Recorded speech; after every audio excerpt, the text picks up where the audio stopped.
ಎಷ್ಟು ವ್ಯಾಲ್ಯೂ ಕೊಡ್ತೀರಾ? ಸಮಯ ಅಂತಂದ್ರೆ ನೋಡಿ, ಇವತ್ತಿದ್ದವ್ರು ನಾಳೆ ಇರಲ್ಲ. ಸೊ ಈ ಒಂದು ಸಮಯ ಏನಿದೆ ಇದನ್ನ ನಾವು ಪೂರ್ತಿಯಾಗಿ ಅನುಭವಿಸ್ಕೊಳ್ಬೇಕು. ಆ್ಯಂಡ್ ಇವಾಗಿರೋ ಟೈಮ್ ಮುಂದೆ ಇರಲ್ಲ. ಸೊ ಹಾಗಾಗಿ ನಾವು ನೆಕ್ಸ್ಟ್ ರಿಗ್ರೆಟ್ ಮಾಡಬಾರ್ದು.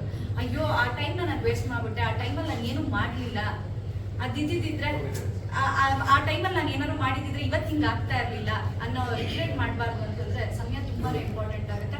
ಆ್ಯಂಡ್ ನಾನು ಅಷ್ಟೇ ಎಲ್ಲೇ ಹೋಗ್ಬೇಕಂದ್ರೂ ಆ ಟೈಮ್ ಅಂತಂದ್ರೆ ಆ ಟೈಮಿಗೆ ಕರೆಕ್ಟಾಗಿ ಹೋಗ್ತೀನಿ. ಈಗ ಶೂಟಿಂಗ್ ಅಂತಂದ್ರೂ ಅಷ್ಟೇ ಆ ಟೈಮ್ ಅಂತಂದ್ರೆ ಟೈಮ್ ನಾನು ಪ್ರಾಪರಾಗಿ ಫಾಲೋ ಮಾಡ್ತೀನಿ.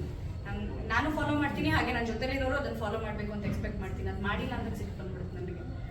ಸೊ ಅಲ್ಲ, ನಾನೇನಕ್ಕೆ ಈ ಕ್ವಶನ್ ಕೇಳಿದ್ರೆ ಅಂದ್ರೆ ಬಿಗ್ ಬಾಸ್ ಇಂದ ಬಂದ್ಮೇಲೆ ನಾನೇ ನಿಮ್ಗೆ ಕಾಲ್ ಮಾಡಿದ್ದೆ 4-5 ಬಾರಿ ಇಂಟರ್ವ್ಯೂಸ್ಗೆ. ಅದಾದ ನಂತರ ನೀವು ಹೇಳಿದ್ರಿ ಶನಿವಾರ ಕೊಡ್ತೀನಿ, ಶುಕ್ರವಾರ ಕೊಡ್ತೀನಿ, ಮತ್ತೆ ಮಂಡೇ ಕೊಡ್ತೀನಿ ಅಂತ ಹೇಳಿದ್ರಿ. ಅದಾದ ನಂತರ ಈ ಸಡನ್ ಆಗಿ ಇನ್ನೇನು ನೋಡ್ಬೇಕು ಅನ್ನೋ ಟೈಮ್ ಅಲ್ಲಿ ನೀವು ಹೇಳಿದ್ರಿ ಇಲ್ಲ ಸರ್ ಕೊಡಕ್ಕಾಗಲ್ಲ ಅಂತ. ಸೊ ಅಲ್ಲೇನಾಗುತ್ತೆ, ಒಂದು ಕಂಪ್ನಿಯಲ್ಲಿ ಆಗಿರ್ಬೋದು, ಒಂದು ಚಾನಲ್ ಅಲ್ಲಿ ಆಗಿರ್ಬೋದು, 3 ಜನ ಕ್ಯಾಮ್ರಾಮನ್ಸ್, ಒಬ್ಬ ಕ್ಯಾಬ್ ಡ್ರೈವರ್, ಒಬ್ಬ ಆಂಕರ್ ವೆಯ್ಟ್ ಮಾಡ್ತಿರ್ತಾರೆ ಸಮಯಕ್ಕೋಸ್ಕರ, ನಿಮ್ಗೋಸ್ಕರ. ನಿಮ್ಮ ಶೆಡ್ಯೂಲ್ ತಗೊಂಡು ಬೇರೆ ಶೆಡ್ಯೂಲ್ಸ್ ನೆಲ್ಲ ಪೋಸ್ಟ್ಪೋನ್ ಮಾಡ್ಕೊಂಡು ವೆಯ್ಟ್ ಮಾಡ್ತಿರ್ತಾರೆ. ಅಂತ ಟೈಮಲ್ಲಿ ಸಡನ್ ಆಗಿ ಇಲ್ಲ ಅಂತಂದ್ರೆ, ಸೊ ನಿಮ್ಗೆ ಕೊಡಕ್ಕೆ ಇಷ್ಟ ಇಲ್ಲ ಅಂತಂದ್ರೆ ಕೊಡಬೇಡಿ. ಅದನ್ನ ಬೇರೆ ಸೆಲೆಬ್ರಿಟಿ ಫಾಲೋ ಅಪ್ ಮಾಡ್ಕೊಂತಾರೆ. ಸೊ ಬೇರೊಬ್ಬರ ಸಮಯವನ್ನ ವೇಸ್ಟ್ ಮಾಡಬೇಡಿ ಅಂತ ಹೇಳಿದ್ದೀನಿ. ಇಲ್ಲ ಇಲ್ಲ ಸರ್, ನೀವು ನಿಮ್ಮ ಹತ್ರನೂ ಮಾತಾಡಿದೆ, ನಿಮ್ಮ ಡಿಸೈನ್ ಹತ್ರನೂ ಮಾತಾಡಿದ್ದೆ. ಇರಿ ಹೇಳ್ತೀನಿ, ಇದು ನಾನು ಕನ್ವೆ ಮಾಡ್ಬಿಡ್ತೀನಿ ನಿಮ್ಗೆ ಏನು ಅಂತ ಹೇಳಿ. ಆಕ್ಚುಲಿ ನನಗೆ ಗೊತ್ತಿರ್ಲಿಲ್ಲ ಅವ್ರು ಏನೇನು ಸ್ಕೆಡ್ಯೂಲ್ ಮಾಡಿದ್ರು ನನಗೆ ಗೊತ್ತಿರ್ಲಿಲ್ಲ. ನಾನು ಅವಾಗ ತಾನೇ ಬಿಗ್ ಬಾಸ್ ಇಂದ ಹೊರಗೆ ಬಂದಿದ್ದೆ. ಅವ್ರು ಏನೇನು ಸ್ಕೆಡ್ಯೂಲ್ ಮಾಡಿದ್ರು ನಂಗೆ ಗೊತ್ತಿಲ್ಲ. ಎಷ್ಟು ಸ್ಕೆಡ್ಯೂಲ್ ಆಗಿತ್ತು ಅಷ್ಟಕ್ಕೆ ನಾನು ಇಂಟರ್ವ್ಯೂಸ್ ಕೊಟ್ಟಿದ್ದೀನಿ ಪ್ರಾಪರ್ ಆಗಿ. ಬಟ್ ನನಗೆ ಹೇಳ್ದೆ ಅವ್ರು ಯಾರ್ಯಾರಿಗೆ ಕೊಟ್ಟಿದ್ರಲ್ಲ, ಅದು ಏನಾಗಿದೆ ಅಂತಂದ್ರೆ ಅದು ಅಲ್ಲಲ್ಲೇ ಅಂದ್ರೆ ನಾನು ಹೇಳಿರ್ಲಿಲ್ಲ ಅವ್ರಿಗೆ ವೆಯ್ಟ್ ಮಾಡಿಸಿ ಅಂತನೂ ನಾನು ಹೇಳಿರ್ಲಿಲ್ಲ. ಅದು ಸ್ವಲ್ಪ ಮಿಸ್ಕಮ್ಯುನಿಕೇಶನ್ ಆಗಿದೆ ಸರ್. ಕೊಡ್ಲೇಬಾರ್ದು ಅನ್ನೋದಂತೂ ಇರ್ಲಿಲ್ಲ. ಬಟ್ ನೀವು ಹೇಳಿದ್ರಿ ನನ್ನ ಹತ್ರ, ನಾನು ನಿಮ್ಮನ್ನು ಪರ್ಸನಲ್ ಆಗಿ ಕಾಂಟ್ಯಾಕ್ಟ್ ಮಾಡಿದೆ.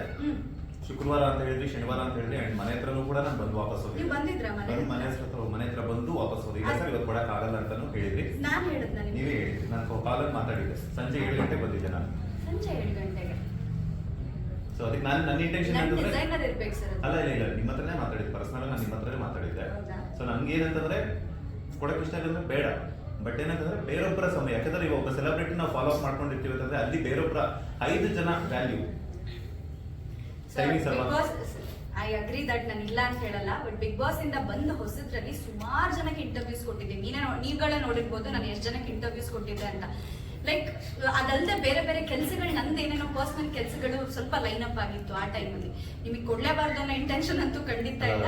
ಸೊ ಅಲ್ಲ ಹೇಳ್ಬಿಡ್ತೀನಿ, ಬೇರೆ ಬೇರೆ ಕೆಲಸಗಳು ಲೈನ್ ಅಪ್ ಆಗಿತ್ತು ಆ ಟೈಮಲ್ಲಿ. ಅಂದ್ರೆ ಎಷ್ಟು ಜನಕ್ಕೆ ಸಾಧ್ಯನೋ ಅಷ್ಟು ಜನಕ್ಕೆ ಕೊಟ್ಟಿದ್ದೀನಿ. ಕೊಡ್ಲೇಬಾರ್ದು ಕೊಡಬಾರ್ದು ಅನ್ನೋ ಇಂಟೆನ್ಷನ್ಸ್ ಆಗಿ ನಮ್ಗಿಲ್ಲ.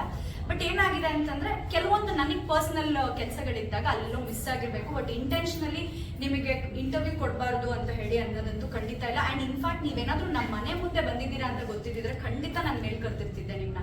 ನೀವು ಮನೆ ಹತ್ರ ಬಂದಿರೋದು ನನ್ಗೆ ನಿಜವಾಗ್ಲೂ ಗೊತ್ತಿಲ್ಲ. ಯಾಕಂದ್ರೆ ಮನೆ ಈಗ ತಾನೇ